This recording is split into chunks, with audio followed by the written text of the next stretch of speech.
This week on A to Z Running, we throw back to one of our first interviews, a conversation with Coach Hodge about how to run faster without trying harder. We also answer a listener question about how to pace a race. In the world of running, the World Indoor Track and Field Championships was thrilling, and we've got the full scoop. And the Tokyo Marathon was a shocker with major upsets. All this and more on A to Z Running.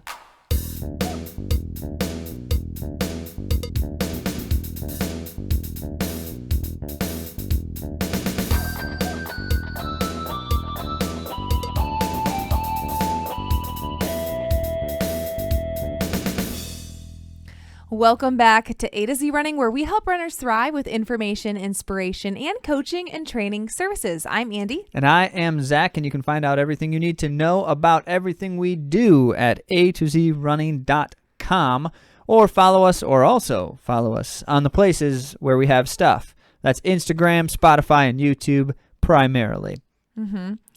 I'm glad to be back in studio. Welcome. Thank you. I've had a lot of travels lately, and they're not quite over yet.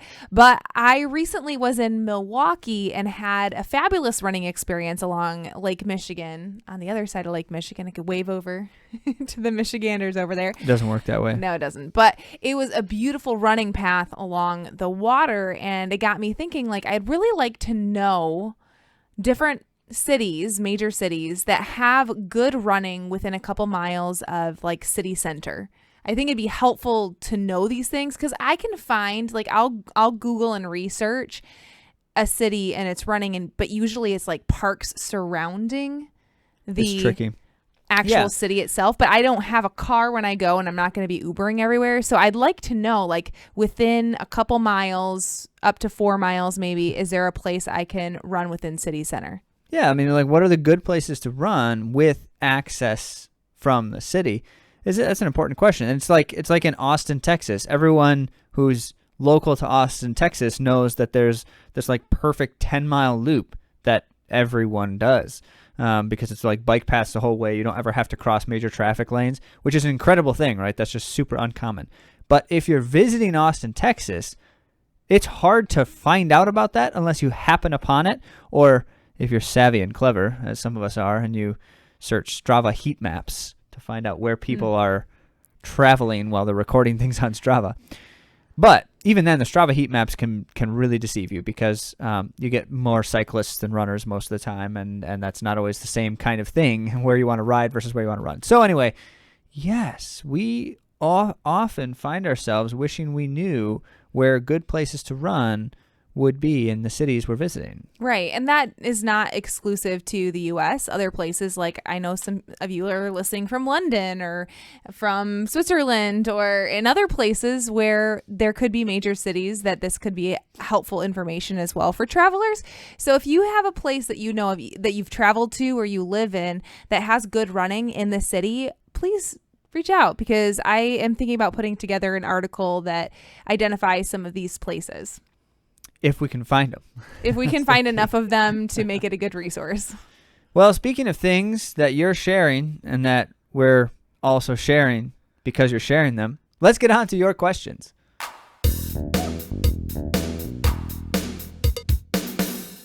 Just a reminder that you should ask all your questions. And you can do that very easily by sending an email to questions@atozrunning.com. That is the word questions, plural, because you have many, at AtoZrunning.com. And one of you just recently did this, specifically one of you of the high school persuasion, this is just always so much fun. When we get to talk... You can be persuaded to be from high school? No, but you can be of the high school persuasion. You're clearly misdefining my words, Andy. Okay. Well, so we love talking to the young runners in the world. All runners. Right, but in particular, there's a different kind of experience for someone who's just kind of experiencing running excitement for the first time in their lives, and it's just such a fun thing to participate in some capacity. So if you are among them, and we know that some of you are because we have spoken with a number of you, in fact. Now, this one in particular, this question comes from Addison, and Addison is beginning his freshman year of high school track, his first high school track season. How exciting, So Addison. fun. We are thrilled for you, and we really wish you the best and hope that it goes well. And so here's the question that Addison wrote in. As my freshman high school track season starts, my goal for the 1600, for those of us who aren't high school runners anymore, that's what they do instead of the mile in the United States in high school. 1600 meters is to go sub 5 minutes. I had a time trial today, and I felt great, was on pace for around 5:10 for the first 800 meters, then kind of fell apart the last 600 or so and ended up running 5:28. I think I paced my 1600 wrong and would like to know your suggestions on how to improve my pacing to hopefully bring my 1600 meter time below 5 minutes by the end of the season, and why you would pace it that way. Insightful question. Don't just tell me an answer, but tell me why. My 400 meter splits were about 73, 78, 84, 93. So you can see where that struggle began as he articulated. And I find your podcast fascinating and helpful in my own goals. Thanks, Addison. Well, thank you, Addison. Glad to hear from you and glad that you find this helpful. So now we're going to add to the helpfulness by speaking specifically to your experience. One thing, Addison, to note here is you shared an experience that every high school runner has experienced most of the time that we raced or that they race, which is you started faster and then the struggle hit earlier than you thought it would, worse than you thought it would, any of those kinds of things, and it slowed you up and you didn't quite hit what you were hoping to hit. Okay, that is a very normal experience. So if you can hack it in such a way that you defy that normal experience, you are going to be among the upper echelon of high school runners. And you can do so by following these simple tips. That sounds so clickbaity. Yeah. For only $19.99. Anyway, okay, so here's what we want to do, Addison. There's a couple layers here that we actually want to unpack for you. One is some of the thinking behind this, and two is the race strategy, the approach to the race itself, and there's a couple layers to that even in that sense. And the beginning of a season is not indicative of where you'll be at the end of the season. So it's great to have time trials. I think they're great to learn from, like you are right now, and good on you for delving into it and trying to get the most out of it by discussing it and even asking your questions. But just know that like what you do at the end of the season when you're peaked and when you're firing on all cylinders is gonna be different than how it feels now. Two things tend to improve over the course of a season, among others, but these two are the most important influences on performance. One is your fitness should grow. You should be getting better physiologically over the course of the season. So yes, what is difficult now should not be difficult 2 months from now. Second, your specific race preparedness improves, and that comes from a few different layers. One is just the experience of doing it a number of times, and so you're more familiar with how hard can I go early on and still feel strong at the end, or what do I do when things are starting to feel badly? How do I handle that in the moment?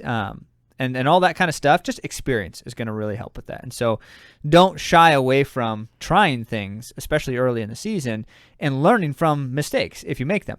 The other side of that is your specific neuromuscular interactivity is improving every time you run at these higher aggressive levels.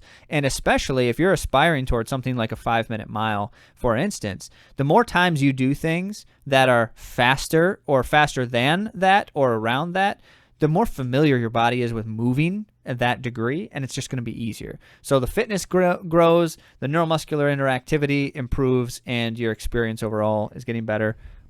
And so you're just going to be better by the end of the season than you are right now. I feel like this is like the perfect episode for Addison to have his question on, though, because we're talking this week on neuromuscularity. In fact, you should listen to the rest of the episode, Yes, Addison, definitely. because we're talking with Coach Hodge about how to do some of these things better, even if nothing else improves. You can still get better in certain ways. Of course, you want to get better in all of them. But anyway. So one of the things that I learned from him, and this is one of the tips From him being Coach Hodge, yes, not Addison. Right, Coach Hodge, because he was my coach. Yep. Hence calling him Coach Hodge. He had encouraged me that I be very relaxed in the first 200, because a lot of times runners in the mile will go out way too hard. And that's like all the problems start with that. Yeah. And then from there, it's very difficult to continue to run fast as you're already getting anaerobic. Yeah. Well, I mean, in a mile, arguably you're spending the whole time anaerobic to some degree, in a sense. But if you overdo it early, that's right. That's definitely not good. Now, that's also the thing that everyone does wrong in track, is they go out too hard. So there's you can adjust. It's all hope is not lost if you find yourself going out too hard in a race. Like, oh, I got caught up in the excitement, or in this instance, even in a time trial, oh, I got caught up in I want to hit a big goal and I'm going for it early. Check yourself as soon as possible. And so the rule of thumb is you have about 10 seconds of energy expenditure that does not negatively influence the rest of your energy capacity. And so this gets into the physiology. You asked the question, Addison, so you're getting the answers. We have 3 energy systems essentially that we use as runners. The obvious one is the aerobic energy system, and that requires oxygen, and that produces low levels of byproduct. So that's very efficient. But the one that we're using when we're doing this level of effort, this high level effort, is more anaerobic. You really don't use that much oxygen at this point. It's still based on your aerobic capacity. So yes, you need that energy system to do this also. But point is, you're spending a fair bit of time mostly anaerobic and not as much aerobic. And so that requires less fuel, but creates a lot more byproduct. And so that's Andy's point. The longer you're running over this line, the worse you're going to feel sooner. And so there's a balance there. However, there's that third system, the third energy system, which is alactic anaerobic. And it burns a different source of fuel inside our cells. And you have about 10 seconds worth of that fuel. It's the creatine phosphate stuff that's going on. And so whenever you hear about people, taking creatine supplements, there's a connection there. But anyway, point is, if you go out too fast, 5 to 10 seconds into the race, check yourself, reduce that a bit, calm down is the way that we say it in track. Calm down and relax, and you'll be fine. You're not harming yourself by that accidental dead sprint off the start line, as long as you don't keep doing it. And so that's Andy's point. If you can stay relaxed for the initial stage, and I like Hodge's advice, 200 meters or so, just stay relaxed for the first 200. No one wins a race. No one runs a PR because of their first 200 meters. And unless it's like a short distance race. Well, I guess if it's a 200-meter race, no one in a mile wins a race or runs a PR because the first 200. So you want to settle in, you want to get comfortable and relax, and you don't want to be running already at the limit. And part of it is rigidity in the body too. It's not just an energy system thing. It's because the tension in the body. So it's good to, at that, like after everyone's kind of settling, make sure you relax your shoulders. You find your arm carriage in the right position. You have a good torso lean. You want to be thinking about those things so that you're not running really rigid, because that takes a lot of energy. In other words, listen to what Hodge is about to say in the next section, because that's the stuff he's talking about. So, okay, here's what we want to do now. Talk about in the principles, and then how you would execute this in a mile race. So the principles are, we're kind of getting into it a little bit already, but ultimately, pacing for shorter races ideally is close to even. You really don't have a lot of potential if you're running at your very best possible mile potential. You don't have a lot of potential. Like I've said that word too many times. You don't have a lot of opportunity to run a massive negative split and like accelerate a ton in the later stages of the race. There's reasons for that, but in this short of a race, it's just not that likely. You can do some. And so a lot of people will say, okay, so you really want your fastest lap to be your last lap. That's good. But if your last lap is like the same as another lap and you have another lap that's just a touch faster, that's not a problem. I do want to mention that running even means that that's not going to be even effort though. So when you run even splits, you're going to be you're going to be hurting way more in the end, Then in the even with beginning. the even split. So We'll get into how you're going to how feel. it feels. Yeah. Yeah. But what I'm saying is, just to differentiate between your pace. If you're pacing even, you're going to start at, it's obviously a short distance race, so it's going to be a good effort, but you're going to feel it much more in the end. We'll get to that. Okay. In depth. But so if that's one of the principles, generally that's key, is your pacing should not, it shouldn't be dramatic in any direction. It should be fairly even across the race. Now, that being the case, you also could adopt in principle, the energy rule to produce an even split race. This is what Andy's saying. The energy principle here does not mean your times reflect this. So what I'm about to say is not times, it's energy. And that is, in general, a nice rule of thumb is you want to have 50% of your available energy remaining for the last 25% of the race.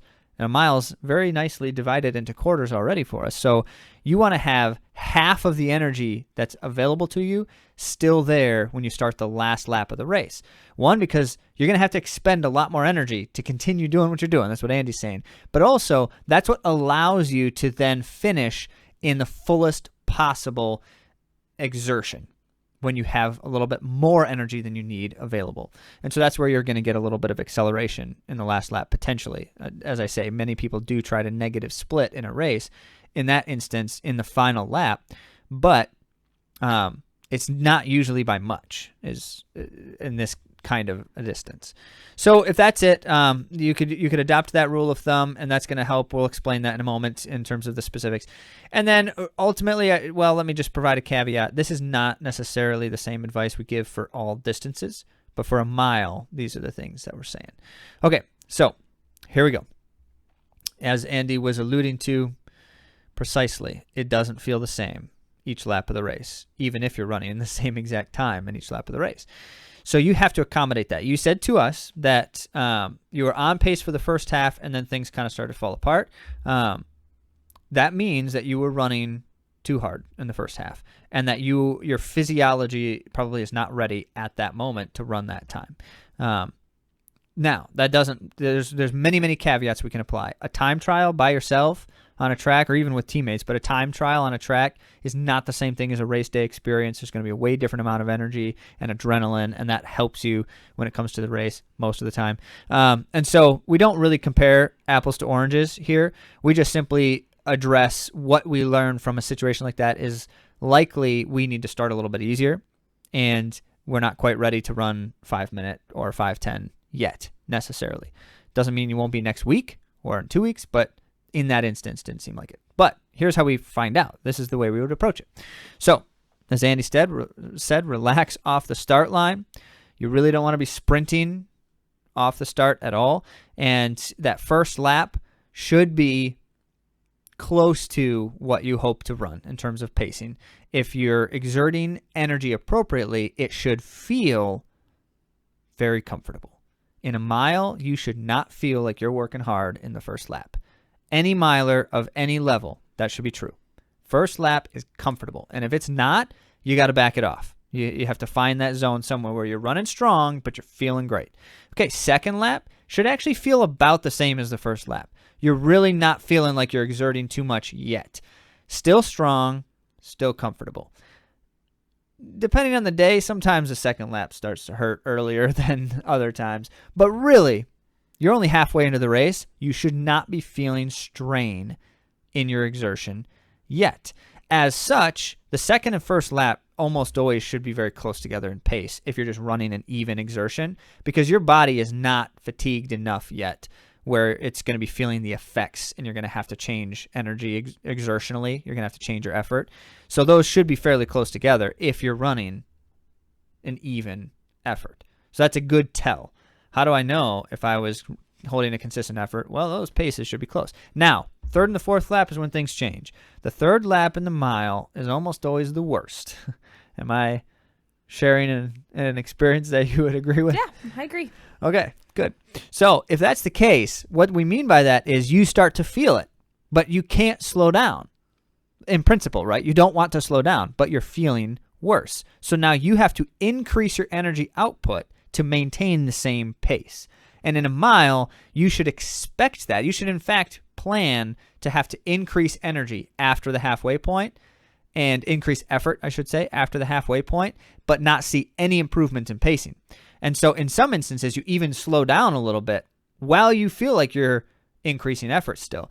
If your time is dramatically slowing and you feel like you're running your guts out, that's how you know that you were running too fast, or rather giving too much effort in the first 2 laps. So that's another sign. Now, if that's the case and you can sustain it, you increase the effort a bit, but you're staying steady and the pacing ends up being fairly even still. Maybe it's a touch slower, but it's still fairly even. That means that if you've done this right, that when you start the last lap, you have the ability to increase your effort further. You may not accelerate. You might not speed up. But at the start of the last lap, just like at the start of the 3rd lap, you should have even more energy available to exert, because that's the only way you're going to hold pace, let alone accelerate a little bit, if that's the case. So you want to be able to say, when you start the last lap, I have more to give still. Not just more like I'm not completely empty, but I can actually increase my output. That's the way you gauge whether or not I have done this thing well in the first half. Can I increase effort? Do I have more to give in the last lap? Fundamentally, the goal would be that you feel like you have a lot of energy left to give at the start of the last lap, and you can just really pour it on. You're probably not going to be there yet. Give it some time, some fitness building, some neuromuscular growth as you're going through the season, some experience just doing it more times. I think it's also important to recognize that oftentimes when we're beginning as runners, exploring these uncomfortable races, that we have more to give than we think we do when we start feeling uncomfortable. So I think that's part of the exploration process, knowing like, okay, I have more to give. Well, maybe one day, or when you're starting off, you don't think you have more to give and you feel discouraged, you're feeling badly, you start looking at the ground, your form diminishes, and then you run slower than you actually could have. But it's a process of learning how to handle discomfort as well. Right on. There's 2 choices you make in the last lap of a mile. One is finish strong, give a good effort to maintain a good, strong race. Or if it's in a practice, whatever it is.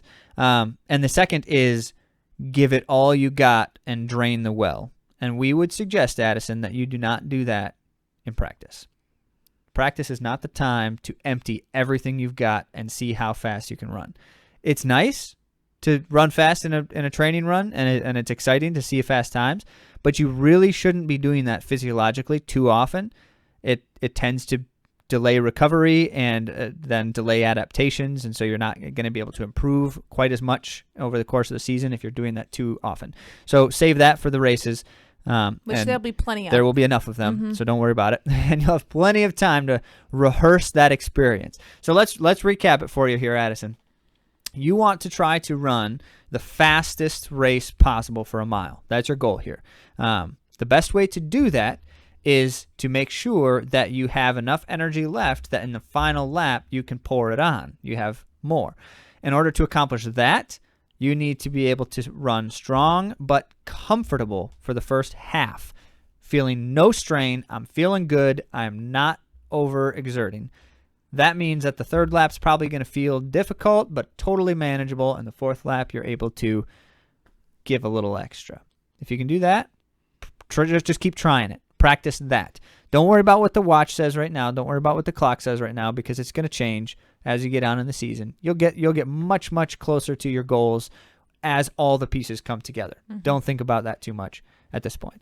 And by the way, if you're running 5:28 in a time trial in March and you've got 2 months on the season and you're trying to run 5 to 5:10, you're going to do it. Just be patient and keep trying.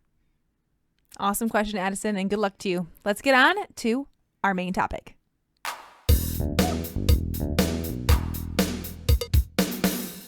On the show today, we have Coach Dave Hodgkinson, and this was an interview that we aired. It was just the second interview ever on the AtoZrunning podcast, and it was really popular. Going way back. Yeah, going way back, but we refer to this episode a lot, and we thought it'd be beneficial to bring it back because it was such an important and enlightening conversation for many people who have reached out to us about the show. Yeah, and we were referencing it in our answer to Addison's question earlier because it just so happens to connect so closely.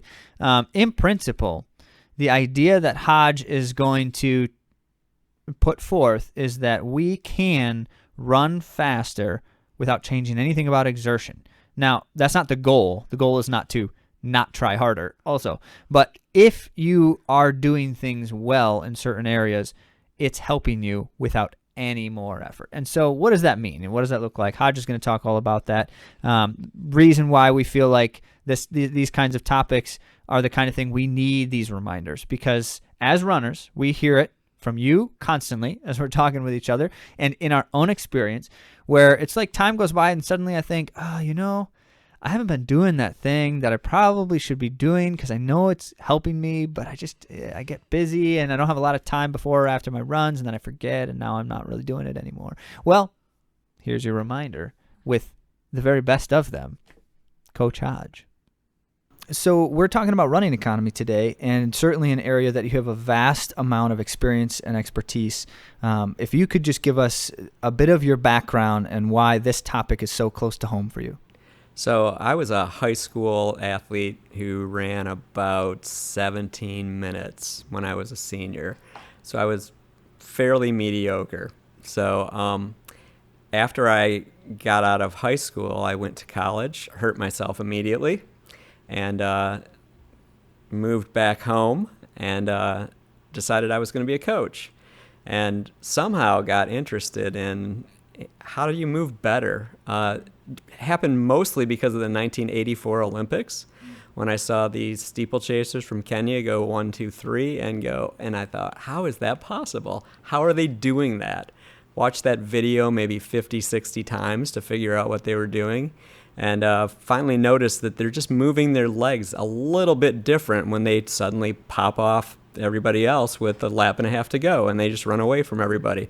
So that was the initial impetus for me to start studying this. I learned from some people in Canada, all the drills and things that they do in Canada to teach people how to run well. It's mostly Canadian is a club system, so it's the Canadian clubs.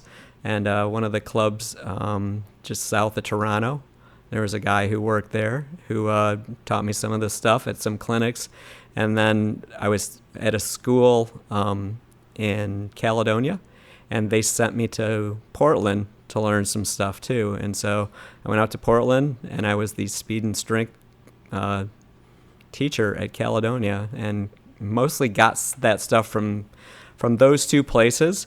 But this has also kind of become my hobby. So this is what I do in my spare time. I look for new ways to talk about how to move more efficiently and more effectively. And it is telling that not only is it something that in your past, but something you just enjoy. You said as a hobby. That's profound because you feel that there's value in it, but also you pursue it passionately. So we can trust that the experiences that you have are constantly being informed by new learning, and you bring a lot to that topic. That's the fun of it for me, is learning the new stuff and trying it with a kid or an adult and seeing them improve tremendously. That's where I kind of get my kicks from. So the topic of running economy, referring to, as you were kind of articulating, like how we move and how we do so with efficiency and those kinds of things. That's kind of that's the big umbrella. In your work, what are the most important influences on those kinds of things, on running economy and its associated facets? Our biggest problem we have when we become inefficient is that we're overstriding. So when your center of gravity is behind where your foot strike is, you're going to tend to have a stop-start motion on every step. And if we can minimize that, you're never going to get rid of it completely, because then you never load onto the legs. So we want a little bit of loading, but if we can minimize it at least, then we can become more efficient. We run faster without trying harder, which is a beautiful thing in my world. I like that. Run faster without trying harder. So all of our listeners just perked up and said, hey, I would love to do that. In fact, that's something that you've said to me because as I mentioned in the introduction, Hodge was my coach and he would ask me the question, do you want to feel better? And the answer is always yes, right? Have you ever had anyone say no to you? No, but I've had people not do it because for some reason they just couldn't pull themselves into it. But they all want to feel better. Absolutely. So overstriding being very prominent. Anything else then? When we overstride, that tends to cause most of the problems. And if we can fix that through various methods, most of the problems fix themselves. So the other things that we have a tendency to do wrong is we just have weaknesses, right? So if we have a weakness in our glutes and our feet turn out, then for instance, you're a little duck-footed, you tend to have some shin problems, you tend to have foot problems. So we have issues like that, but those are more personal issues that we work. The general gist of this is if we can keep the overstride down and we can keep the cadence up, you can run way more effectively and you will feel tremendously different and lighter and quicker on your feet, which is what I keep telling people. When you get to the 2 mile and a 5K, you want to feel light and quick, and things have gone really well at that point. So what do you do to try to improve these? So the first thing we always work on is our posture. Okay, so the very first thing we want to do is make sure that we have all of our joints in a straight line. So the top of the head, the shoulders, the hips, the knees, and the feet have to be in a straight line. When we get out of a straight line, then it encourages us to overstride because we're not standing tall and the center of gravity is dropped. So if all of those can be in a straight line and we can have some drills to make that happen, then you have much less chance of overstriding when you start to run. So first thing we do with everybody is we just have them put their hands on the top of their head, stand up tall. That's how we should feel when we run. Most of us, when we start to run, are shorter when we're running than when we're walking. Typically, we should be taller when we're running because we're propelling ourselves off the ground. Right. So we would think if we want to be effective, we want to be taller when we hit the ground, and when we stay on that ground, we propel ourselves. So if we can learn to do that, so we keep the head up tall. The next thing coming down the body is the eyes. If your eyes are looking down, your body follows your eyes. So when the eyes drop down, the hips drop back, and we're out of that straight line motion again. So those are the big things you can work on first. You get the top of the head really tall, the eyes stay up. Okay, and then as you do this, and that's a process to get your eyes up. That's not something you're going to say, hey, I'm going to keep my eyes up today, because they will immediately go down the minute you forget what you're doing. So that is a habit we have to break over time. In a race, it's beautiful. There's always somebody right there. It's the training part that's hard, right? And then in a race, we tend to get into our own heads, and as soon as you get into your own head, the eyes drop down. If you watch an elite race, you can probably see there'll be a pack of guys, pack of girls. Somebody will put their eyes down. 7 or 8 steps later, they're out the back of the pack. So their hips drop back, they overstride, they can't keep the cadence anymore, and they drop out the back of the pack. When you're watching races, especially at like that elite or Olympic level or those kinds of things, are you looking at that stuff? Like you're watching for that kind of stuff? Again, that's my hobby. So that's what I watch the whole time. I love it. So if there were like bets on races like there are on horses, you would dominate. No, you have to bet before it starts. Yeah, you can't bet. Yes, you can't bet with a half a lap to go. That's true. Okay. It's a good thing that Andy isn't into sports gambling. Yes. I'm not. Unfortunately, well, there is Donovan Brazier. I can tell whether he's going to win the race when he starts the first 10 or 12 steps. He moves differently when he's dominant than he does when he's not.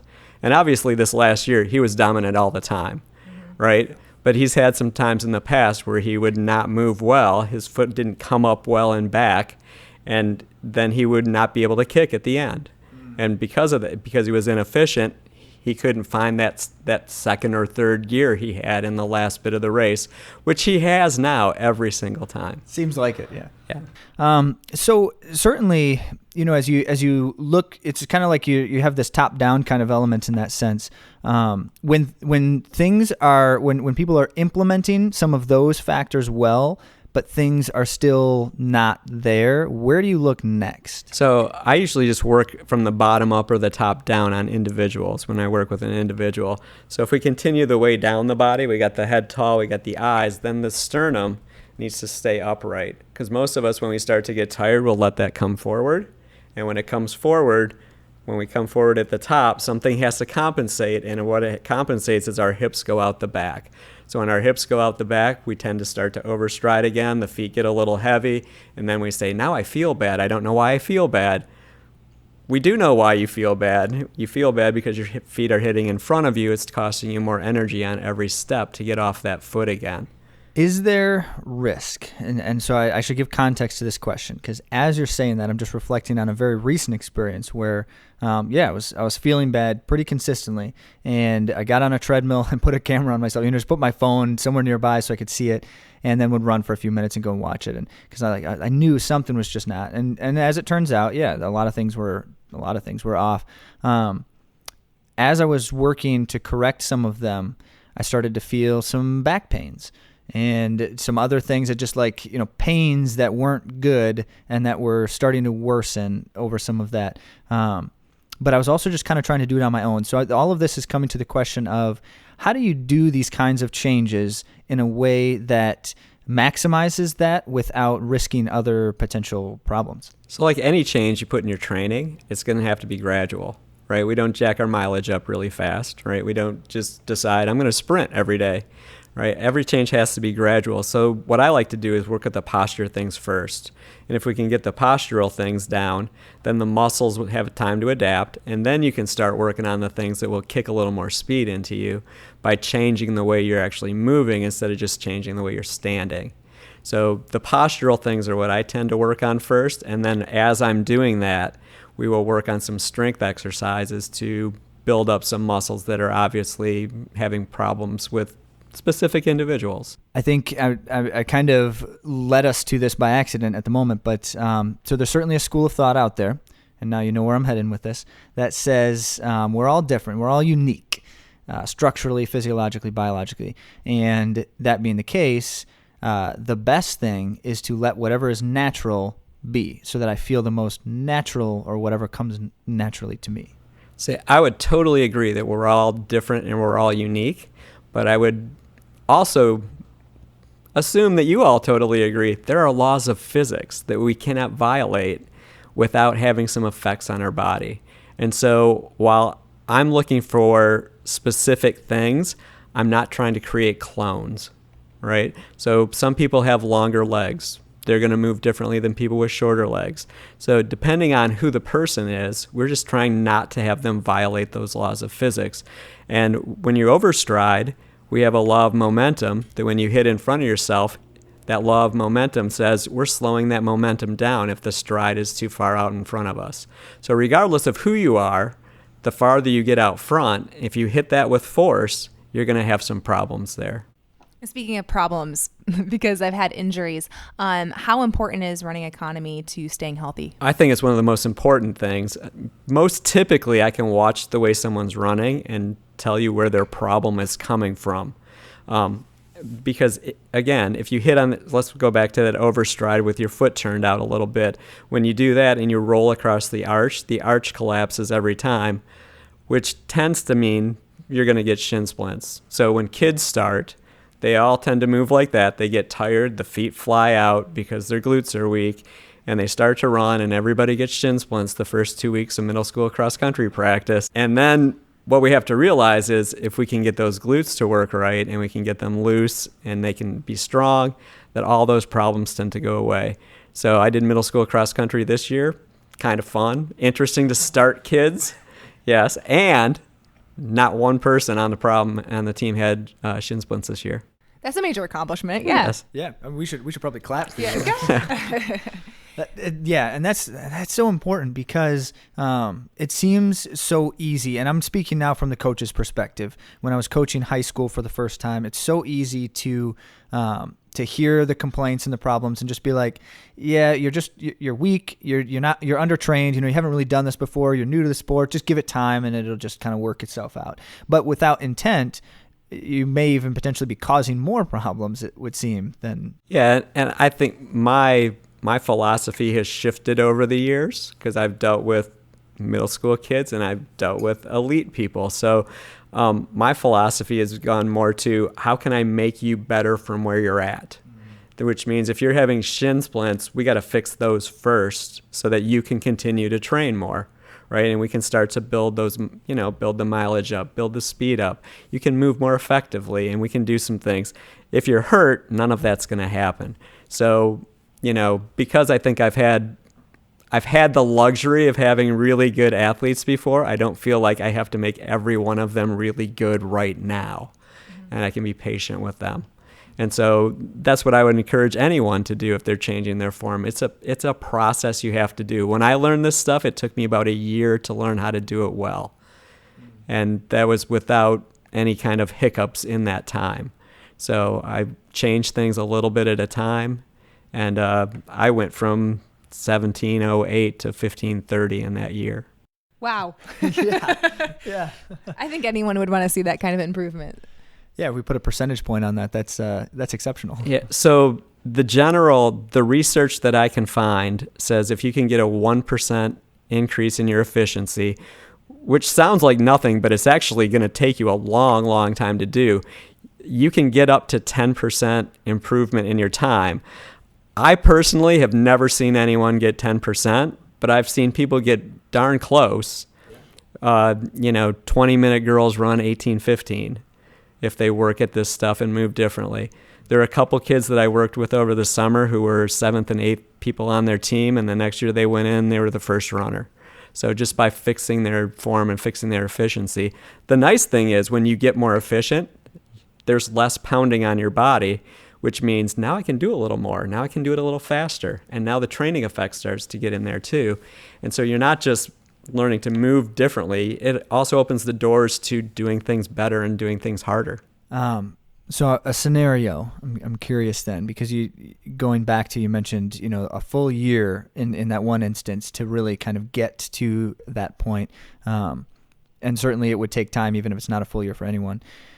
Let's say I've got 6 weeks before a major race. I'm running a marathon in 6 weeks. I'm going for my Boston qualifier or PR. And I'm feeling some of those things, or I'm listening to this podcast and I'm like, I've never thought of these things before. So I got to fix it right now. Do I do that? Do I do only certain things? What would you tell me? Tremendously bad idea to try and fix it all right now. So you should fix one thing at a time. So if you're trying to get that Boston qualifier time, and this is just going to be the thing that maybe kicks you over the edge, maybe it's just keeping your eyes up. Right? Maybe it's just I'm going to find someone to stare at the back of their hat the whole stupid race, and they're going to drag me through to that time.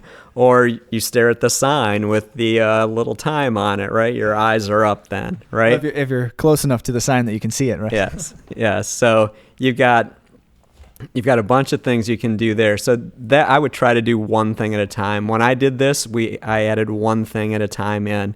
And when I coach athletes, I usually give them one specific thing to focus on at each point.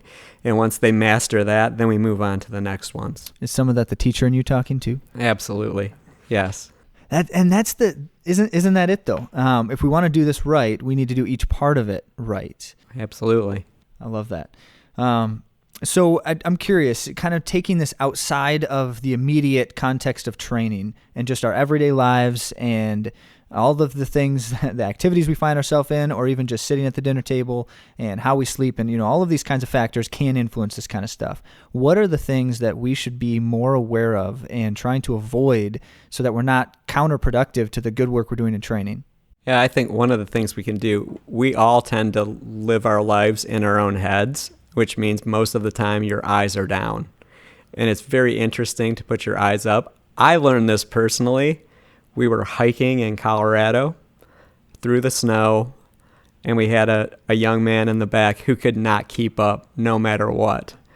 We were constantly trying to get him to keep up, and he's always looking at the trail, trudging along. So the guide, who now I consider to be my personal teacher, says, "Get up here in the front. Show us where we're going." the kid looks up, he's got to follow the trail, and now he's charging all the time. We can't keep up with him. Yeah. So a lot of that taught me a ton about just how we live. And a lot of times when we live all focused down and in, we tend to, that personality trait or that physical turns into a physical manifestation, right? So if we can just think out, out and out, think about what's going on instead of thinking about just what's that voice in my head that's constantly spinning. That would be one big thing. And we do that all the time, right? When we sit in the car, we have a tendency to just focus right here instead of sitting up tall and focusing out, right? So all those little things you can do will build the strength that it takes to do, to make you a better runner while you're out there on the road. I really needed to hear you say that about keeping your eyes up in daily life, because I'm someone who's sitting on my phone looking down, and even just being hunched down in my social media. I think a lot of people, I don't think I'm the only one who struggles with that, but I totally get what you're saying, because my attitude even is not as good as if I'm active during the day, like doing cleaning or keeping my eyes up, going outside. So I can really take that with me, and that will be really great just in my daily life. We work at in the summer, I work at a camp, and one of the things we do there is we take the kids' phones away. Yes. Awesome. So they don't have a phone for 7 straight days. And the difference in those kids from the time they get there to the time they leave is incredible. And a lot of that, I believe, has to do with the fact that they are not staring at their phone constantly. So they are engaged, they are paying attention, they are moving better, they are having more fun, interacting with other people. It's amazing what happens when we take that little crutch away from them. Hodge, you're hurting me a little bit here, because I am a willful and joyful introvert and very much appreciate the world inside my head and often don't appreciate the world outside my head. This is an extreme example, obviously, but that's just it. It might feel uncomfortable and awkward. I'm just thinking about this. It might feel uncomfortable and awkward, but there's more than just training value to this too. Like, to be aware of the world around me, and especially the people around me. Then, as a consequence, that's good advice. Well, and the interesting thing about this is we all know what a depressed person looks like. Right? You see someone, you can pick them out. If I asked you to stand like a depressed person, you would hunch your shoulders over, you would put your head down, right? You'd roll your shoulders in, right? The exact opposite of what we were just talking about. So it's a feedback loop, right? So when you stand like that because you feel bad, it makes you feel worse. And it's just a feedback loop. There's an opposite feedback loop too. Right? So if we can get tall, we can stand up, we can keep our eyes up and get into that good posture in a nice straight line. Then all of a sudden, the upward feedback loop comes. I feel better all the time. What we tend to do in a race, though, the minute something goes wrong is, oh no, and we collapse. Right? And so if we can learn not to do that by focusing out, and I agree with your introvert, which some people would be surprised. I'm extroverted when I need to be. So, yes. But that feedback loop going the other way is the key to being successful, because you're not going to have a race or a run where everything goes right the whole time. And it's the overcoming that and sticking with what we need to do, which will continue to lead us into feeling better and running faster. I definitely appreciate that. And there's a clear connection to the conversation so many of us have just about like goals and expectations, especially in performance. And that if you have only one goal, and especially if that's a challenging goal, and you're not reaching it or you're not on pace to reach it in a performance, that's immediately disheartening and discouraging, right? And so then we see that pattern of, the physical ramification of that discouragement as well. But even just then, the idea of, if you can have a kind of a tier of goals, and especially if you can salvage a performance, how much more effectively can you do that when you're mindful of those kinds of things? So the physical part doesn't start to collapse just as severely as that emotional part would. Andy and I have probably talked hundreds of times about this exact thing. I believe in process goals. Outcome goals are awesome.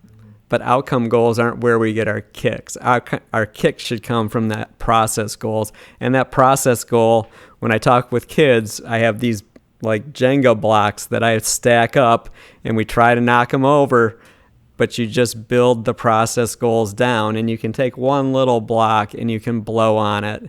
And if that block, as I tell students most of the time, that block is, how can I get better right now? Regardless of what's going on, regardless of how I feel, or if it's awesome or horrible, what am I doing to get better right now? You can just blow on that block and all the big ones start to fall. And so that's what I try to do with the form stuff, right? So I can specifically remember at Carson City where Andy was in the middle of the race, in the 30s maybe, in the race, and I said, Andy, just get your feet out of the grass, and boom, she did it. Goes from 30 to 4th at the end of the race. Had an incredible second half of the race and got done and went, the second half felt so much better than the first half. And you're like, of course. Yeah. Right? You know, one of the things that just makes me think about is how often we hear coaches, and I love this. I love being at races, just listening to the coaches. What are they yelling at the athletes, and what are they saying before or after, but especially during? And, you know, we know that it's not a new thing to try to be aware of these kinds of factors. I think there's a lot of ideas out there and not a lot of like clear plans. And so it's really helpful as you're articulating that, Hodge, to really see kind of a clear plan of intent to make the best possible changes. But I'm just reflecting a moment on sometimes I hear coaches saying things and I don't quite understand what they're trying to accomplish by yelling that at an athlete. Like, hustle. Well, that can be positive, I guess, in some instances. But I want to give an example. And then I'm curious if you have any, Hodge, if you have any that you've heard that you're like, what on earth are you trying to say there? So here's the example that we always laugh about here. We're at a track meet, and I don't remember. It was a national championship in college somewhere, right? So high-level stuff. And this coach is yelling at one of the distance runners every time, every lap. He yells, forearm angles. I'm quoting directly. Forearm angles, forearm angles. First of all, I'm not sure what angles you have in your forearm. Secondly, what is he trying to accomplish with your forearm angles? I'm guessing he's telling the athlete that his hand is too close to his shoulders and that the head had to drop. Drop your hands would probably be a little easier to say, and maybe that kid would understand it, so you didn't have to say it every time. So, but there's a little something to that, but as we were talking earlier, there are individual differences because we're all built different. So when I was running my 17 minutes, my hands were right up there on my shoulders, right? And I learned to drop them. Generally, when my center of gravity came up higher, the hands went down by themselves, right? So I think sometimes we worry about things that look bad that they're not caused by what we think they are. Like no one's hands are on their shoulders because, oh, that's the way I like them. They're there because something else is causing them to be there, right? And mine was because my center of gravity was too low. I was overstriding, and my hands had to go somewhere, so they just came across my body. Because if I swung them straight over here, my hand would have been over my head, and I would have looked like an idiot. So nobody wants to do that. So we compensate. So we pull them across instead. So when you figure out what's actually causing the issue, it's way easier to fix rather than just insisting that the athlete puts their hands down. I'm guessing if they could, they would have done it a long time ago.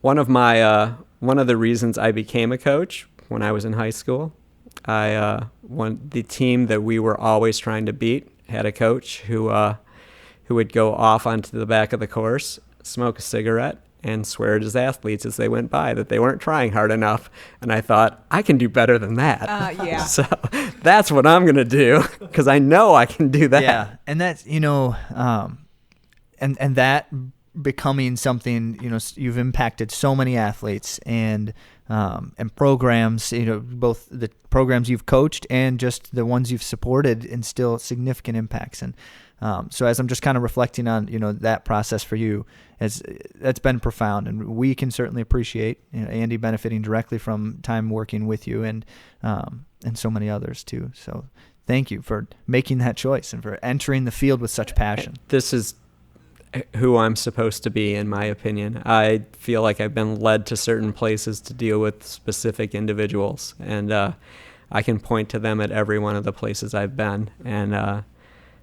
And I think this is just who I was made to be. And so I've accepted that and don't try to be someone else. So. Well, we appreciate who you are. And there was something that I was thinking of when we were talking about keeping eyes up. And I remember a time, well, many times that was part of the conversation that we had. And then a specific time that we were at the track and you just said, just run over there. And he's like, run like that. Run like you're going somewhere. Because... And I've actually taken that with me. I think that in my head when things are tough all the time, because I think as athletes, when we're in pain, sometimes we think like we're in this twilight zone where the moment never ends.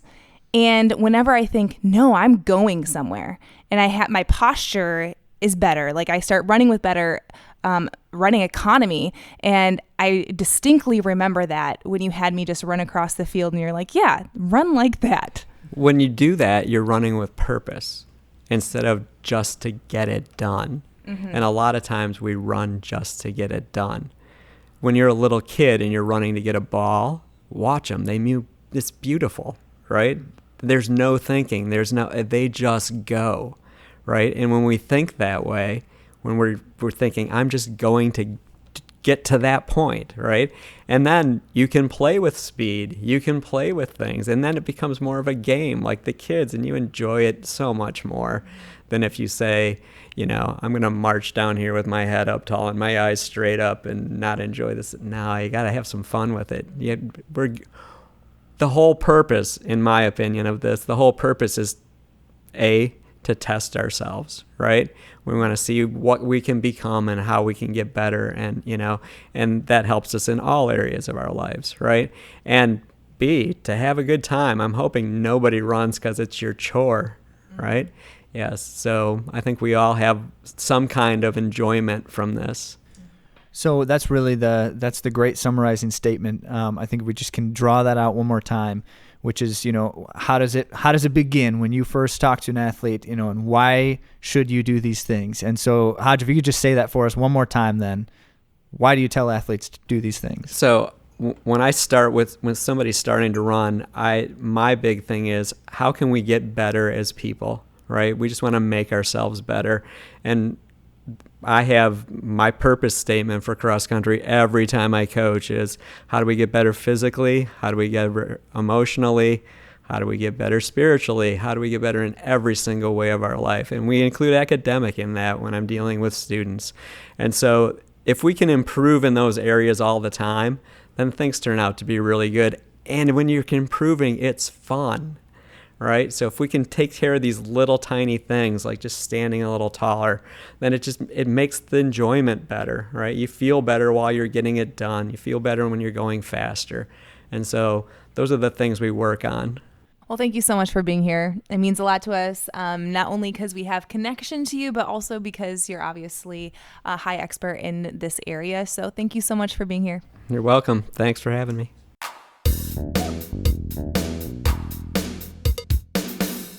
We always like to start the World of Running segment with some shout outs to AtoZrunners. Last week, Laura ran the Las Vegas Rock and Roll Half Marathon. Right on. Jacob ran Atlanta Half Marathon as well. And then Kate and Craig both ran Little Rock Marathon. And saw each other there unintentionally. Well, not unintentionally. Well, they've never met. Didn't know that they were going to see each other there.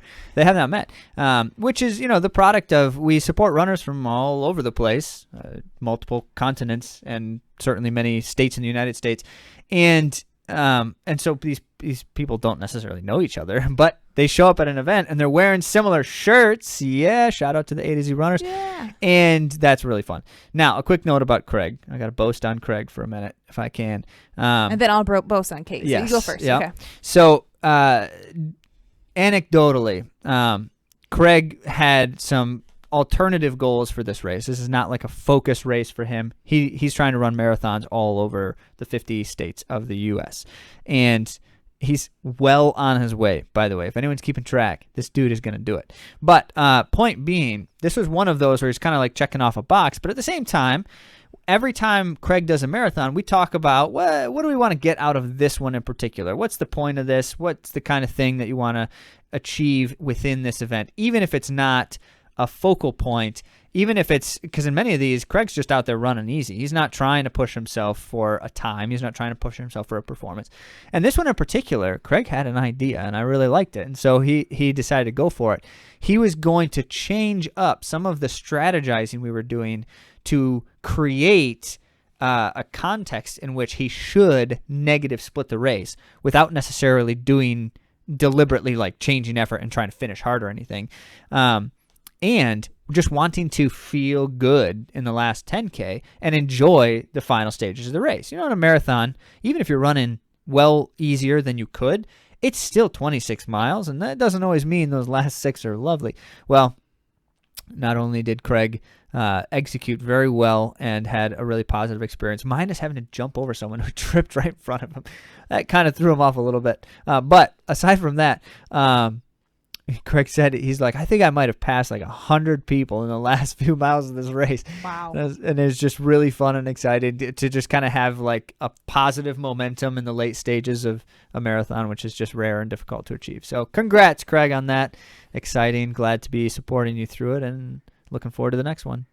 Yeah, and Kate ran with a friend, so this was not her goal race either, but she ended up negative splitting as well and had a great run, especially for not being the goal race. But she ran with a friend, and she has great fitness, so she had fun, which was the goal, and also was running pretty speedy. So good. Congrats to everyone running the stuff and enjoying the things. Mm-hmm. Speaking of, let's talk about the World Championships. Yeah, let's start with the 3,000, which was thrilling. So in the indoor track and field championships, just for clear context here, two things distinctly different about indoors versus outdoors.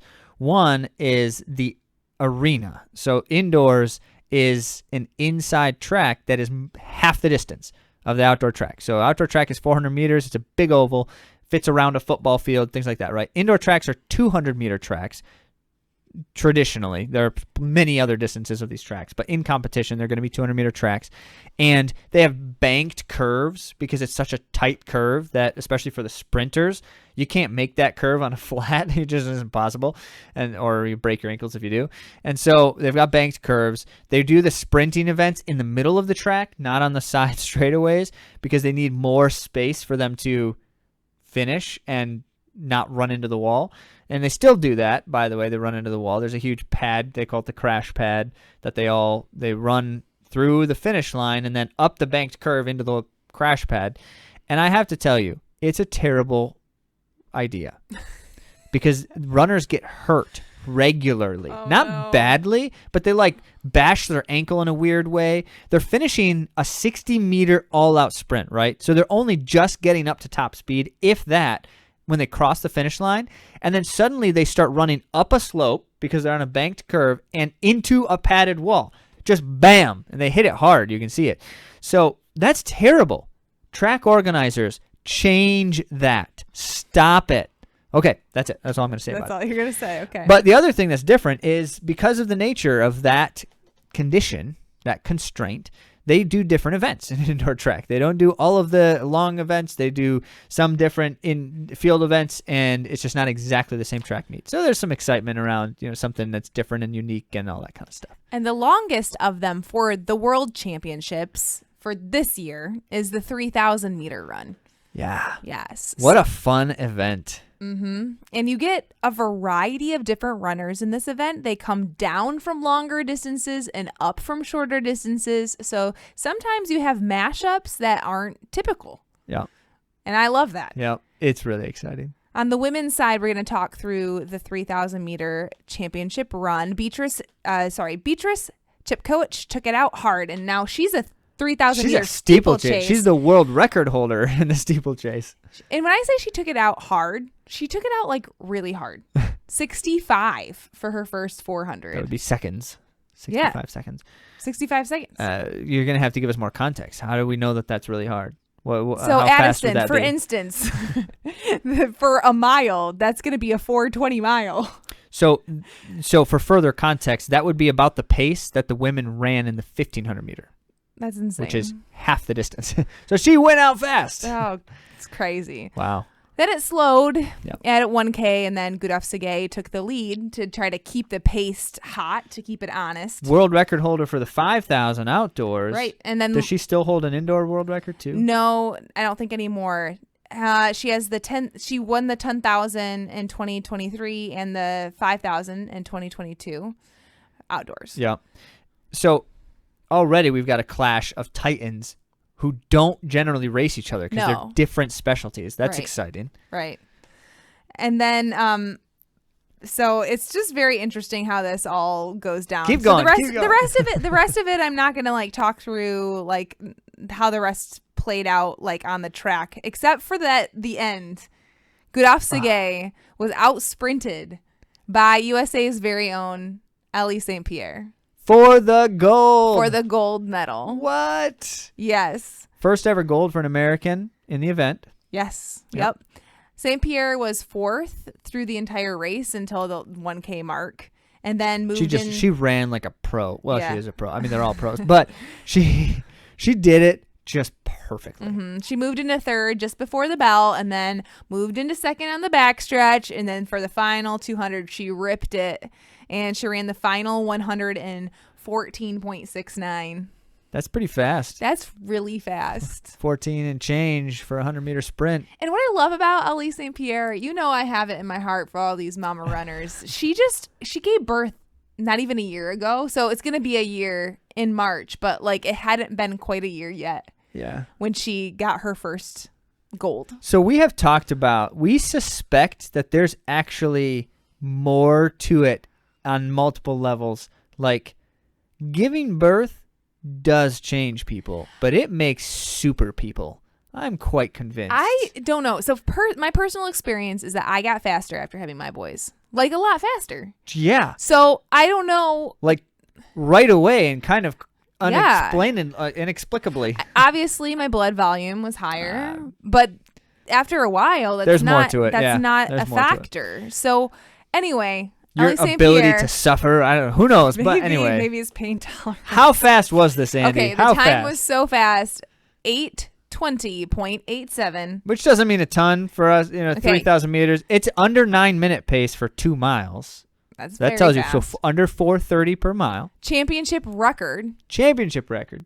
So that means the fastest for the world championships indoors ever.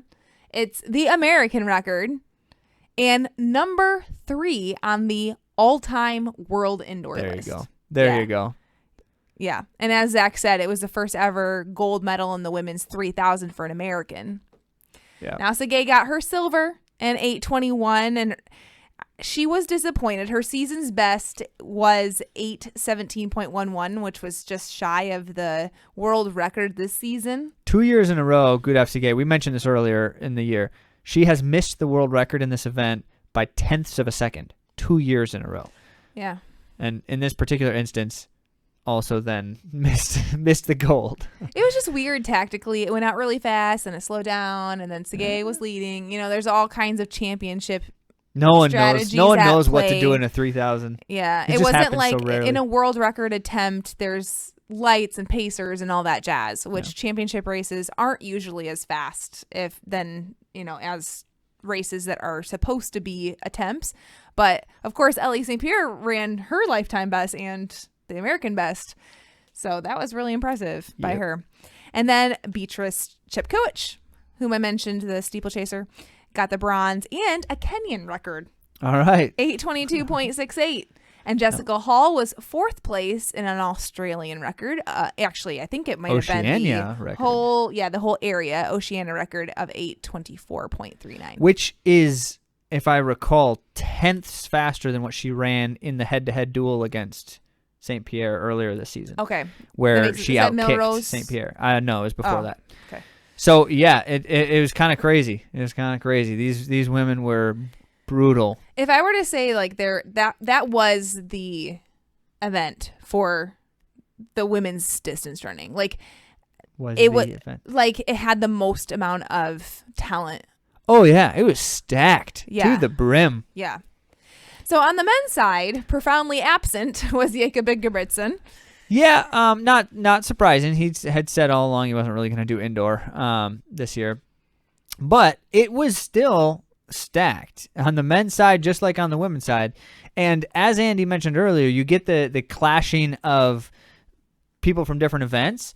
And so you have some specialists here in this particular one it's uncommon. But Gednet Wale, Lemecha Girma, like guys like that run 3,000 meters a lot. And so Gednet Wale is in the race. He's a 5,000 meter specialist that spends a lot of time at the 3,000 distance. And then you've got Salomon Barrega, who is an Olympic champion in the 10,000, but also, a lot of the 5,000 type of range distances. But then you've got Josh Kerr, who's the world champion in the 1,500 from last year. You've got Alan Hacker, similarly coming from shorter distances. And then, of course, Yared Nuguse, who is basically a miler. I mean, he does other things, but he really doesn't do other things. And so all of these guys coming from all these different places, how's it going to shake up? And I'm missing someone else I wanted to mention too, but I didn't see him on here. Anyway, okay, so that's exciting. Yeah. Because you don't know what to expect, except that there was a clear momentum. Because if you recall, Josh Kerr just broke the indoor 2-mile record like a couple weeks ago. Which was one that, wasn't that the one that Jakob Ingebrigtsen got last year? And he got outdoor last year. Oh. So they both hold those records still. Oh, okay. Okay. Yes, but Yared Nuguse was in that race with Kerr, and so it was kind of like a nice preview of the two of them at least. And Kerr just like smashed all over that record and certainly won that race. So how is it going to fare? How's it going to fare this time around? Well, Gednet Wale doing the early work from Ethiopia. And he's not unfamiliar with running fast paces, going out hard, leading races, all that kind of stuff. Mm-hmm. So he's comfortable doing the early work. But Josh Kerr just was like, you could tell, it's just like in the 1,500 last summer, like from the very beginning that he wanted blood. Yeah, he's hunting. He looks like he's hunting fiercely. So we should add a layer here. Josh Kerr is a Scot. And this event was in Glasgow, Scotland. So he's got home crowd. When they announced him at the beginning, the crowd went crazy, roaring. And it's like, how are you going to beat this guy? He is a titan among boys in this particular instance. And so, yeah, Josh Kerr chomping at the bit right there. But it was actually Salomon Barrega who made the late surge, and that's dangerous. Barrega's he's got the capacity, especially in a race like this, to throw down a constant acceleration. He's done it many times in races where he starts moving, and it's not like some crazy move, but it just keeps getting faster and faster and faster, and it just wears people off. Well, he wasn't wearing these guys off. They all stuck pretty close. Alan Hacker, in fact, was the one then who took the lead after the bell. And so that's, by the way, in this particular instance, as I mentioned, the bell means they only have 200 meters to go. On an outdoor track, that's half a lap. So we're talking 200 meters to go, yeah. They're at dead sprints just about already. And he's from the U.S., by the way, yes. For those of you who aren't familiar with him yet. But he was second at the U.S. champs. Yep. So Hacker makes a move, and it's like, all right, go Hacker. He was not one that anyone would expect to win this race on account of the fact that you have the likes of Josh Kerr and Yared Nuguse in the race that people were just figuring were likely to win. But anyway, he's making moves. Barrega's making moves. And then Josh Kerr makes a move. And it was over. Yeah. As soon as he decided, I'm going to win, he won. Yeah. And to his credit, Yared Nuguse had an excellent finish, amazing finish, but he didn't have the position quite as well as he ought to have with 200 meters to go, which is his curse. Nuguse, you got to race better, man. You are faster than everyone else in the world almost all the time, but they beat you by tactics. And in this particular case, Kerr was in a better position. It really is tough, these tiny tracks. It's tough. Yeah. So Nuguse was 5th at the bell. So he had a lot of work to do. A lot of moving to do. He moved all of it. Except for he moved Kerr. up really well. He was really close actually to the closing time of Kerr. So, but he wasn't quite close enough. So Kerr, for instance, he ran a 25.19 final 200, and Nuguse ran a 25.24. That is so fast. Yeah. So Nagus ended up outleaning Barega for silver. Yep. Yep. So Josh Kerr wins with the home crowd, just crowd's roaring. So exciting. And Yared Nuguse takes home his first global medal, which should be the first among many because this dude is talented. Seriously. Yeah, he took a silver. And then Salman Barega, Ethiopia, not unfamiliar with the medal stand, and he ended up third. And then, by the way, Gednet Wale, close fourth, and Alan Hacker from the U.S., to his credit, running strong, finishes fifth in a global championship.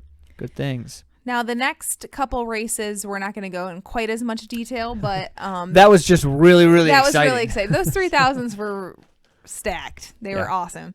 So in the men's 800, as always, there was just so much aggression. It was so physical in that first 200. Can I talk about the men's 800? Yeah. Okay, so this one in particular, so the 800 is like they care so much about where they are in the beginning of the race that they will fight each other. And you get a bit of like people are like pushing and shoving and elbowing and it was nasty. But wait, now was this the one when the guy got pushed off the track? I thought that was this one. Maybe it was the 1500. But either way, someone actually got pushed off the track in one of the events. Well, I think they said that he didn't actually step onto the inside of the field, so he wasn't. No. Someone actually got pushed off the track, off the track. It wasn't this one. Fell down and didn't finish the race. Okay, well, no. So in this particular instance, though, men's 800, you've got 6 guys in the race, and it was quick. They were definitely going for it. So now you've got defending champ Mario Garcia of Spain, and took the lead in the first 400. Yeah, yep, taking the lead. And so 400, 2 laps in. They've got 2 laps to go. You've got Crestan of Belgium, who was also vying for it. He looked great, by the way, in the rounds, and so definitely a danger, a threat. But Bryce Hoppel from the USA, kind of going into this event, looking like he's the guy to beat. He was looking great all season indoors, strong through the rounds, just like he's like in charge as he's racing. And I tell you what, I was so glad to see Bryce Hoppel race a championship final like he races other races, which is like, I'm the man in charge. And he did just that, took charge. Final lap, he sits and waits and then passes and guns it, and nobody could stay close to him. Yeah. Like when he took off, it's not easy to do in an 800, but runs ended up running the fastest time in the world this year, just under 1:45 for a gold medal. Yep. And it was only the third ever for U.S. men in the 800. So this is the third indoors. Indoors, yeah. Yep. Of course, indoors, yeah. Yeah, very exciting. So this is a fun fact. Hoppel has won 4 U.S. indoor 800-meter titles in a row: 2020, 2022, 2023, and 2024. Yep. And now he has a gold in the global realm. All right. Women's 800. This one was interesting. Notably, there's no Mary Mora, Athingmo, or Keely Hodgkinson. None of the faves, but that's kind of how it goes. Yeah, but that's okay because it gives us time to chat about some other really good talent in the 800-meter run. One that is fairly new to the 800 meters. In fact, the winner was new to the 800-meter run. Ethiopia's Sige Duguma, known as a 400-meter specialist, was the champion. Not anymore. Yeah, in 2:01. No. Yep. So this was interesting, right? Andy just said kind of casually in 2:01. This was one of the slowest 800-meter championship races I've ever seen. Ever. Yeah. Like since the beginning of world championships. But can I mention, though, to Duguma's credit, she lowered her personal best to 1:58 in the semis. Oh, yeah. She can do really the fast time. That's faster than Mary Mora at this point in her career. Like, transitioning from the 400 to the 800, she has improved more quickly in the 800 than Mora. Yeah, I guess the point is it's not a judgment necessarily of, well, actually, to her credit for Duguma, because if you've got someone coming from a 400-meter specialty, chances are they've got some serious leg speed because, the 400 requires a bit of leg speed. For all those other 800-meter specialists who just let the race be that slow, what were you thinking? Like, nobody wants to have to do that in an 800, but they did, and Well, they all lost. I guess if you're a 400-meter specialist, that makes a lot of sense that you want it to be. She just didn't down mind. to the last sprint. The reason why we're saying this, Daguma led the race, and she did not try to make it quick, but no one went around her. They just all They let her. sat in a little clump right behind her. Gemma Reekie of Great Britain / Scotland, so she was the local Another hometown Scottish hero, native. took silver in 202, and then Benin's Noelle Yagiro earned her first medal of her career at the age of 38, which I love to hear. Very cool. Always hope. Yes, I love it. Exciting. First medal, and then 800. Like, that's a pretty short race for someone to be getting their first medal in their late 30s. So Right. very neat. And last up in the 1,500 meters, which was also the event that concluded the championships. Oh, sure. So we should switch and do the women's first. Sure. Let's do that. My point is, that's uncommon for the 1,500 to be the closing event. Is in some ways, it kind of feels like it's like the ultimate moment of the meet because it's like the end of it. And that's almost always the relay. But for some reason, they didn't this time. Anyway. Women's 1,500-meter run. Not a surprise win, not a surprise silver, but a surprise bronze for sure. That's the truth. Ethiopia's Freni Hailu lived up to expectation by winning gold. She had the fastest 1,500-meter run in the world in 2024 and won indoor. We were talking about her earlier. She's undefeated all indoor season. Yeah. Freni Hailu is a force to be reckoned with, but also won world indoor silver at the 800 in 2022, so at the last World Championships. She won at a time of 4:01.46. And American Nikki Hiltz was a strong contender going into the race to get the silver medal, which was awesome for Team USA. Hiltz was the American 1,500-meter champion. This wasn't really a surprise. We thought that Nikki would be a strong contender in this race. Aside from Hailu, Hiltz was likely to be able to beat everyone else in this race. Mm-hmm. And in particular, did it in the way you would expect, which is the race was not too terribly fast, and everyone had an opportunity to be close in the finish, which means it's a kicker's race, and Hiltz excels in a kicker's race. Mm-hmm.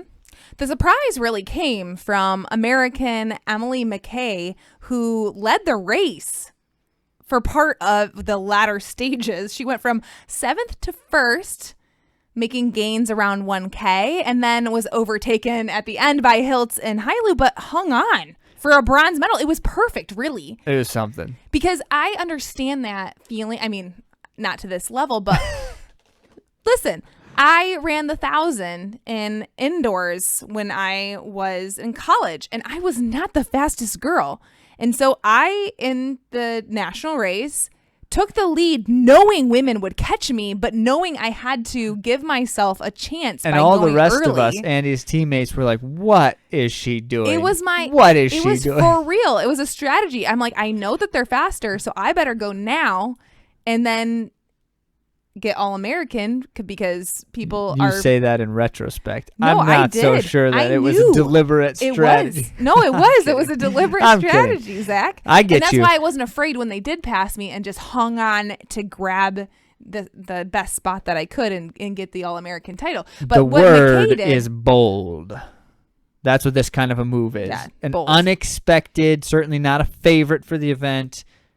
Taking charge not in the early, but in the later stages of the race, that is bold. very bold. Yeah, Yep. That was I like fun. it. That was super fun. 2 medals.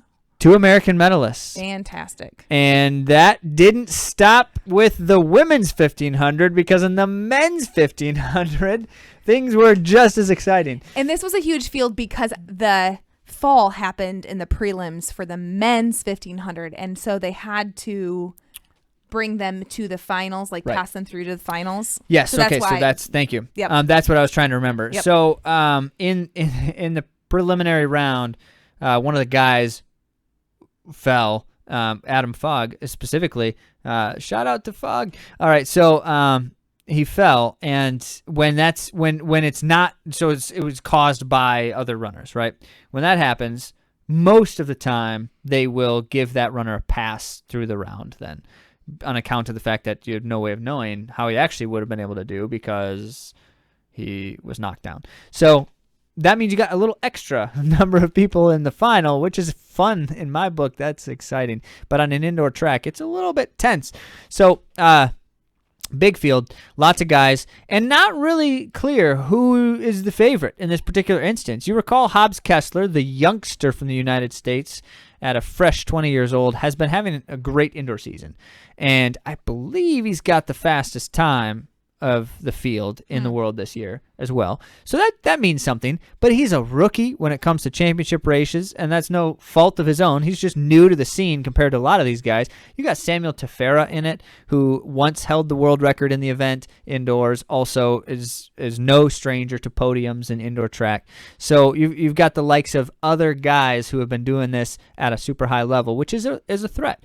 But what ends up happening is the race starts off, and, after a little bit of shuffling and all that kind of stuff, Hobbs Kessler ends up in the lead, which is not where he intended to be. So you can see he's like looking around like, well, okay, what's happening here, guys? But no one wanted to take it from him. And Hobbs Kessler makes the decision. And you can tell when he made the decision, and it was the right choice. And he said to himself, well, if I'm going to be in the lead, I'm going to stay out of trouble, run the easiest line on the track, and just run good, strong, comfortable, even effort. And if anyone wants to take it from me, we'll just see what happens. But they don't take it from him. And so what they do is they let Hobbs Kessler run well within himself. He is not overexerting here. Well within himself in the best position in the race, which is entirely unobstructed. And it paid off well for Kessler. Now, unfortunately, he just didn't quite have the kick of some of the other guys. So when you get to the last lap, Kessler's still leading, but people are starting to challenge, but he's just continuing to hold his line, not let anyone around him. He's accelerating smoothly, gets to the last 75 meters, and then the big kickers come out. Yep. And Cole Hocker is known for his monster kick. He starts to let it out. Of course, he would say he let it out a little later than he planned to, because he was stuck in the shuffle, which, again, Kessler didn't have to deal with. He's learning from, he said, also. Yeah. So Hocker starts making his move. It was pretty late, but it was clear that he was going to come on like a freight train. And then suddenly, out of nowhere, left field, Gordy Beamish, with this kick like a bat out of hell, comes down this straight, leaving everyone behind, barely catches them all by the time he gets to the line. But I don't know where he was when he started that kick, but he was nowhere in sight. I can just tell you. This is what I can tell you. Okay, so Beamish was 5th at the final turn. Okay? The final turn. So that means under 100 meters to go. Right. And Cole Hocker was 5th at the bell, so he had a lot of work to do, but Gordy Beamish had a ton of work to do at that final turn. That's how much faster he was closing. Yeah, there's a funny series of screenshots that show Beamish at the bell lap, 200 meters to go, and there's like a question mark, like where is he even? You don't even really know, because he's a non-factor. With 100 meters to go, half of the lap to go, there's basically another question mark. It's like, yeah, he's kind of there, but he's nowhere near the front of the race, and he's way outside in the track. And then last 25 meters, the dude is like, it looks like when he comes by, it looks like he's sprinting and everyone else is jogging. And they were not. Like they're tired, they're fading or something like that, and he is just getting started. So then he proceeds to run a whole nother lap really fast while he's doing his victory stuff, because he's clearly got a lot of energy left. So cool. It was exciting. So Gordy Beamish, on Athletics Club member, wins a global championship, his first medal in the World Championships, in an event that is not his specialty. Right, that's what I wanted to say. He's a 3,000-meter steeplechase specialist. Now, he would say that, well, he was originally not. He was originally a miler. Okay. Because it is true. He joined the On Athletics Club as a miler, but Dathan directed him toward the steeple when it was clear that there might be something there worth exploring, and he ends up being like the best steepler in New Zealand history, among other accolades.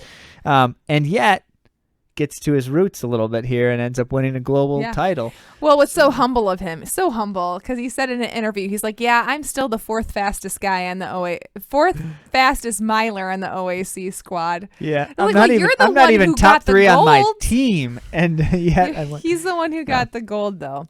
Well, what he's saying, though, what he's speaking to is what we keep mentioning kind of offhand, which is just the reality that it's true. The A-lister milers weren't in the race. I mean, you don't have Josh Kerr, who's the defending outdoor champion. You don't have Jakob Ingebrigtsen, who's won every other race except for the 2 that he lost. You don't have Jared Naguse, who's the 4th fastest miler of all time. And so, yeah, you could say that. And clearly, Beamish is being humble here, and he's recognizing that this is a different race if all those guys are in it. But they weren't, and he was. So he's got that medal. Yep. And he gets to keep it. And he showcased something really special, which he was in a race with really good kickers, and his dazzled. What a kick. It was really thrilling to watch. So as it stacks up, it was Cole Hocker for the silver and Hobbs Kessler in his first podium finish for a bronze. U.S. taking 2 medals home, 2 in the men's, 2 in the women's.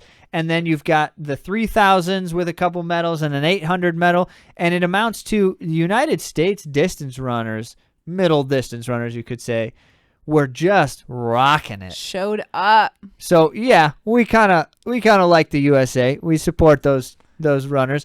And that was exciting. We had a blast watching this. We know that our listeners are all over the world, so we do recognize that there's a lot of great showings from many countries, but we were especially excited to see our homeboys win. That's right. All right, well, let's talk about one more here. We got the Tokyo Marathon. We're going to do this briefly if we can, but it was a crazy event, and as such, we definitely need to report on it. First of all, major upsets. There were anticipated things that did not come to fruition. Namely, Eliud Kipchoge is in the race. Every time he's in a race, you know that people are talking about it, as well they should. And Sifan Hassan for the women. And she's won 2 out of 2 marathon majors that she has run so far, and it doesn't look like she's stopping anytime soon. You know, Sifan Hassan basically can win anything, anytime. So she didn't this time, though, and neither did Kipchoge. What it amounted to actually was kind of interesting, but neither of the 2 of them were really in the race come halfway. They were already fading and just continued to go backwards. And there's a few reasons for that. These were fast races, to be sure. The men went out on world record pace and stayed on it for a while, so that's going to certainly thin the troops. And the women, you've got the upper echelon of marathoners right now duking it out, and it could be anyone's day, and it wasn't Hassan's this time. Did you read much about what Hassan was going into the race thinking? Because I know she's going to go for outdoor track as well, so maybe this was a race where she was paid a lot for Did she fees. Did she say she's running the Olympics on the track or in the marathon? I think she said she was doing... Or both. Well, I thought she... Well, okay. I don't know. Maybe I'm wrong. Okay, I'd like to hear more from her because, sometimes she does things like, I'm training for outdoor track, but I'm going to run this marathon in between, Well, yeah, but she did that and won London. So... And then proceeded to win Chicago a few months later. So, but maybe she's also human. And but only sometimes. Okay, so point being... There were other people taking charge this time around, and they weren't terribly surprising necessarily either. So on the men's side, if Kipchoge was, certainly one to talk about, Benson Kipruto is dominant on the World Marathon Majors circuit. In particular, in Boston and Chicago, he has finished top 3 5 times in World Marathon Majors. Wow. Twice in Chicago, 3 times in Boston. He's also won both of them once. And so Kipruto is never someone to take for granted on this stage. And he showed up, and he showed up big. This now marks his 3rd Marathon Majors victory, winning Tokyo, winning it in a course record time, in a Japan all-comers record time. Fastest on Japanese soil, and did so in 2:02:16. Good for number 5 on the all-time list. Wow. Also nearly a 2-minute personal best. 2 minutes. Now, Tokyo is not known to be world record quality course. And yet, This dude, who's world class, just ran nearly 2-minute PR. It was a fast day though, right? Overall? It was a fast day. So Okay. something was in the water, in the weather. They had the right conditions, no doubt about it. Because not only that, so he ran almost a 2-minute personal best to win the race, get the Tokyo or Japan all-comers time, which is incredible. That was, by the way, Kipchoge's time from last time he ran Tokyo. So he bested Kipchoge's course record. Really good stuff. But then also, in second place, Timothy Kiplagat of Kenya, also of Kenya, ran a personal best 2:02:55, blazing fast, and this marks now his 5th marathon personal best in a row. That's a great trend. And every single time it's been between 60 and 90 seconds. He's just chopped another 60 seconds up to 90 seconds off, another 60 seconds off. As a matter of fact, Kiplagat has never not run a personal best in a large marathon. Ooh, we got to get him on the show. This is very interesting. That is interesting. So now here he finds himself second in Tokyo. He's got 2:02:55 for his personal best. And you just got to wonder, Wowzer. when's the trend going to stop, if ever? I love the All right, trend. yeah. On the women's side, as mentioned, Hassan wasn't a factor after about halfway. But the 3 women duking it out, it was kind of like an anyone's game kind of scenario. Yeah. So over the final 10K, Sutam Asefa Kabebe of Ethiopia just put some distance on the others. They were going back and forth. They were staying tight. And then Kabede made some moves. Others started to fade a little, and she took charge. Previous best majors was 3rd in Tokyo in 2020. So, Yep. But not This is a place necessarily. she's She hasn't had a lot of majors finishes in the last few years. And you wonder, injury, things like that, potentially. But she was ready for it this time. yeah. Ran a personal best by 2 minutes. Which is Just over. I mean, Yep. that's significant at this Yep. point. And when they get this fast, a couple minutes is a lot. Also, a course and Japan all-comers record. Wow. So Fast day. that's why we say, okay, something was going on this day, because not only Kipruto did so in the men's race, but Kabede did so as well in the women's race.